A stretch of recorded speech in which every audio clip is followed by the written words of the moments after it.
नाही म्हटले, "आमच्या इथं तुम्ही जर सकाळी बंगल्यात भेटायला आला इंदुरीकर महाराजांना." कोणीतरी काहीतरी भिवरे महाराज होते. त्यांच्या ग्रुपमध्येच असतात. त्यांचा मला फोन आलेला होता. मी रेकॉर्डिंग पण केलेला आहे तो फोन. बराच वेळ ते बोलत होते आणि ते मला सांगत होते, "तुम्ही जर ताई कधी त्यांच्या बंगल्यात आला." तर मी म्हटलं, "आता इंदुरीकर महाराज तर म्हणतात फार चांगल्या छोट्या घरात राहावं.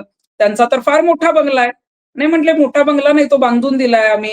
अ, रेती जी आहे ती नदीतून आणलेली आहे. कुणी विटा दिल्या आहेत, कुणी सिमेंट दिले." अहो म्हटलं, "मग प्रत्येकाची हीच परिस्थिती असते. इंदुरीकर जे दुसऱ्यांना उपदेश देतात ना, त्यांनाही कुणीतरी मदत करत असेल, कुणाची तरी इच्छा असेल आपण चांगल्या घरात राहावं वगैरे." तर त्यांचं असं म्हणणं होतं, की दररोज तुम्ही जर बघितलं तर आमच्या त्या बंगल्याचा हॉल जो आहे, तो तारखा बुक करण्यासाठी असतो. मग हा तारखा बुक करण्यासाठी का असतो?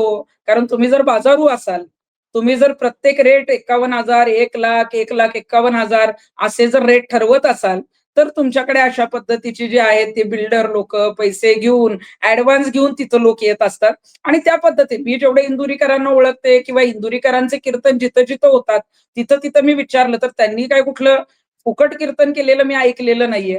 ते पैसे घेऊनच कीर्तन करतात आणि म्हणूनच आणि त्यांची जी काही कॉमेडी आणि जे काही म्हणजे आम्हाला तो जो आहे तो फालतूपणा वाटतो. त्यामुळे ते ते काही कुठलं कीर्तन नसतं. तर ते काय ऐकण्यासाठी आणि ते आधी त्यांचे बरेच व्हिडिओ व्हायरल झाले होते. आमच्या आंदोलनानंतर तर प्रत्येक कीर्तनामध्ये व्हिडिओ काढण्यासाठी सुद्धा त्यांनी मनाई केलेली आहे. कुठलाही कॅमेरा ऑन करू देत नाहीत, कारण कुठलंही वक्तव्य चुकीचं जाऊ शकतं.